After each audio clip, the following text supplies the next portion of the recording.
Hello, in this video we're going to go over 9 Unreal Engine mistakes that beginners make and how to avoid them. Let's jump straight into it. Mistake number 1, skipping the basics. The first and probably most common mistake is skipping the fundamentals. When people first get started with Unreal Engine, they're filled with ambition. They want to create the next Skyrim, the next GTA, or some massive open world RPG. And whilst that sounds good, there's a problem with it. Jumping straight into a massive project is like picking up a paintbrush for the first time and expecting to paint the Mona Lisa. It's just not going to happen. Instead, you need to learn the fundamentals and start with something incredibly simple. I'm talking Pong, a basic platformer, or even just setting up a character that can walk around. Even these simple projects will present a lot of challenges when you're completely new. Game development is a marathon, not a sprint. You're not going to dive into Unreal Engine and instantly be a god tier developer. And to actually help with this first tip, I created a completely free Unreal Engine beginner course which will teach you all of the fundamentals. You can find a link to that in the description of the video. Mistake number 2, staying disorganized. When you first start a game project, it's tempting to just throw things wherever you want. Have random folders, poorly name your variables, have no comments on your blueprints. It all feels fine in the moment because you're moving fast and things are working. Even I'm guilty of this. But trust me, this will come back to haunt you. A few weeks down the line when you're trying to find that one specific thing or blueprint or trying to understand your code, you have to spend a bit of time going through whatever chaotic mess you made. You don't want to call things new variable or random variable. Organization might feel like busy work at first, but it's an investment in your future productivity. Create clear folder structures, make sure you name things appropriately, add comments to your code, and your future self will thank you. Mistake number 3, overusing event tick.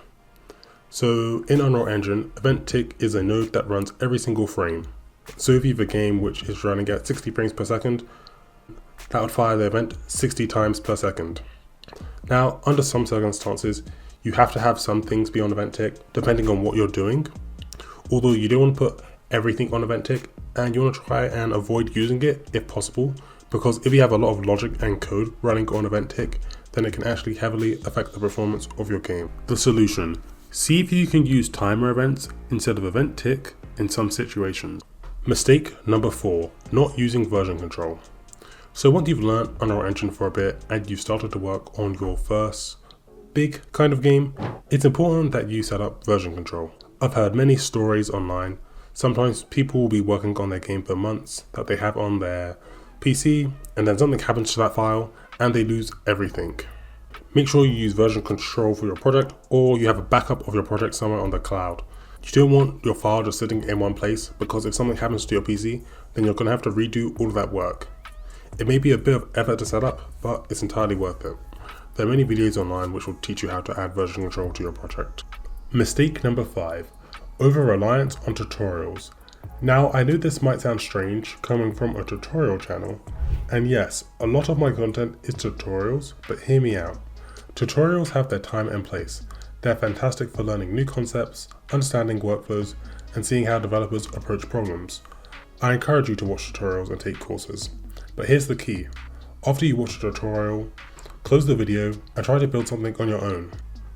See if you remembered what you just watched. And when you try and build things completely on your own with no help, you will run into problems. Things won't work. And that's actually okay. That's the point. This struggle is where you'll really see if you've learned things. You'll have to learn how to debug your own issues, problem solve, and think like a developer. Start with small projects. Build a simple mechanic that you saw in a tutorial and see if you can elevate it in a simple way and add a unique twist. The confidence and skills you gain from working independently are irreplaceable. Mistake number 6, not finishing your projects.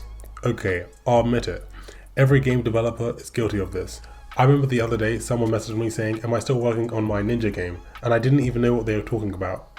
Ages ago I announced that I was going to be making a Ninja game, but it's been years since that. Here's what happens. We get excited about a new idea, we start building it, and then a few weeks in, we hit a roadblock or lose motivation, or we find a new project that we want to work on. But here's the truth. Finishing projects, even small ones, is one of the most valuable skills you can develop. After all, many game developers don't even finish a project. Completing a project teaches you about scope, polish, debugging, and the discipline required to see something through to the end. My advice, set realistic goals and start with small game projects. You don't want to commit yourself to a massive game project. Or if you have started work on a game project that's become too big, scale it down and cut features you don't need. The goal isn't perfection, it's completion. Ship it, get feedback, and then move on to the next project with the lessons that you've learned. When you ship a game from start to finish, you learn a lot. Mistake number 7, not playtesting your game. Here's a trap many beginner developers fall into. They work on their game in secret for months, maybe even a year, building exactly what they think is fun. Then they finally show it to someone and it's confusing, the controls feel weird, the difficulty curve is all over the place, and what seemed obvious to you makes no sense to fresh eyes. This happens because you've played your own game 1,000 times. You know exactly where to go, what to do, how the systems work. You've lost all ability to see it objectively. The fix, get other people to play your game as early as possible. You need to see where players get stuck, what they try to do that you didn't anticipate, and what they find fun versus what they find tedious. And here's the key, see if you can watch them whilst they play the game.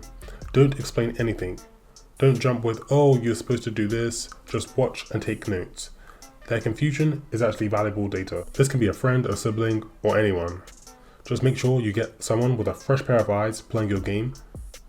And then mistake number 8, not subscribing to Unreal University. I'm a silver level authorized Unreal Engine instructor. I know this one's kind of a fake one, but I post Unreal Engine and game development related content, and if you enjoyed, I'd appreciate it if you subscribed and liked this video. I'm nearly at 100k. Mistake number 9, not writing reusable code. This is actually a universal programming principle. Never repeat the same code multiple times. If you find yourself copying and pasting the same blueprint nodes over and over again, stop. Instead, use functions or custom events. Not only does this make your code cleaner and easier to read, but it also means if you ever need to make a change later, you only have to update it in one place instead of hunting down every single instance of it. This also ties into the concept of inheritance. Ages ago, when I was building a retro FPS project in Unreal Engine, when I built the weapon system for that game, I created one master weapon blueprint, and then for all of the other weapons that I wanted to add, like a pistol, a rifle, a shotgun, and so on, I made those blueprints childs of the master weapon blueprint. That way, if I ever needed to tweak something universal, I could just make the change in the master weapon blueprint, and that change would be applied to all of the children blueprints. This approach can save you a lot of time, and it also makes your project more modular and scalable. If you are just getting started with Unreal Engine, make sure to check out my free Unreal Engine beginner course, like the video, and subscribe, and I'll see you guys in the next one. Bye!